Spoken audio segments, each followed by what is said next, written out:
Gusto mo bang maligo og dagat pero low budget o wala kang budget? Gusto ba nimo na maligo og dagat na dili na mo tabok para mo adto pagsamal? Tara, ubani ko ninyo diri sa Quaco Beach. Doon lang ni guys kay naara ni sa Davao City. Kung gikan ka sa SM Lanang, makalabay ka sa Lots for Less, sa unahan ana na ay Marina Tuna. Una siya ang pinaka-landmark kay muliko ka dira pa right.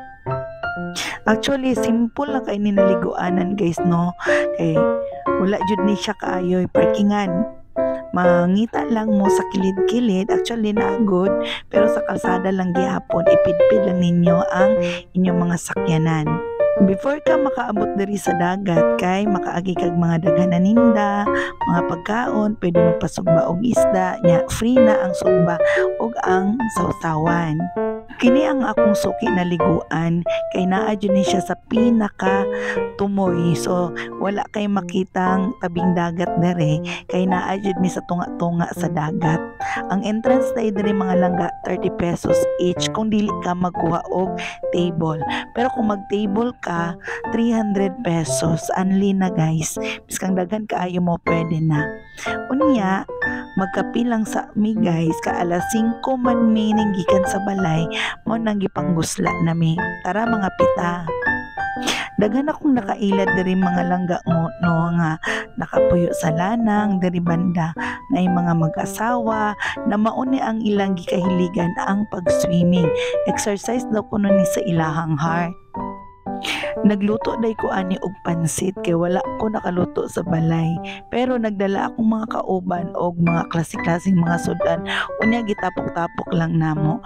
Mas nindot diri maligo pag sayo sa buntag alas 5, usually alas 5 sa buntag hangtod alas 9 or alas 8 sa buntag, kay ang among tumuani guys na maka-swimming lang for exercise. Tanawan ninyo guys, napaka-nindot jud sa dagat. Tinaw kaayo siya guys no. Nice kayo na apa jud ni mga isda, as in daghan kayo nig isda, nakadakop ko mga isda na gagmay. Pero gipang-uli lang gyapon namo guys. Kung kani nangadto mi sa Samal, taas kaayo ang pila sa Samal, padulong og pauli. So ang imong oras mapatay na jud sa pila pa lang sa barge. Diri na lang namo gipili kay nindot man jud ang tubig pag sayo sa buntag. Unya gamay ra pud kayo. Usually wala jud tao pag sayo sa buntag. Nangaon na daay mi, perminti jud ko magdala diri og termos, kape, nya magluto-luto mi, magdala og butane, nya nagpalit lang pud mi og coke dito sa tindahan. Nya mabusog na dayon ta tapos magligo-ligo na guys, kay lami man kaayo ang tubig. Unya kani ang ilahang video kay wala man joy kuryente diri no, na sila generator. So ginaon nila 200 pesos ang imuhang first na kanta, 30 ka kanta imuhang pilion. Tan-awan ninyo guys, perting ninduta sa tubig ug samal na ang atong natanaw karon.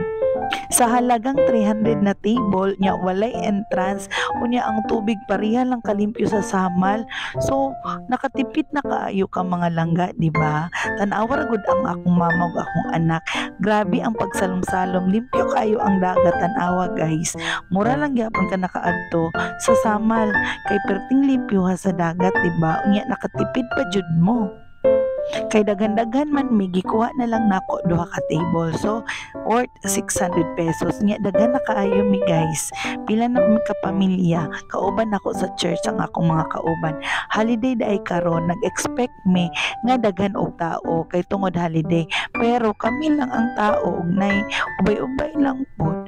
Muna enjoy lang gyapon kaayo mi guys, miskang naara mi diri sa Quaco. Sa una dili kaayo jud nako ni bet ang Quaco tungod sa una manggudagan ang muyo dere, gipang transfer na mugod ang uban or gi-relocate na sila sa laing lugar guys. Muna nalimpyo na jud ni dere kay gamay na lang ang namuyo. Naanak ko yung mga naamigo deri na mga senior citizen na mag-asawa kay tungod mo ni ilang ginahimo na exercise.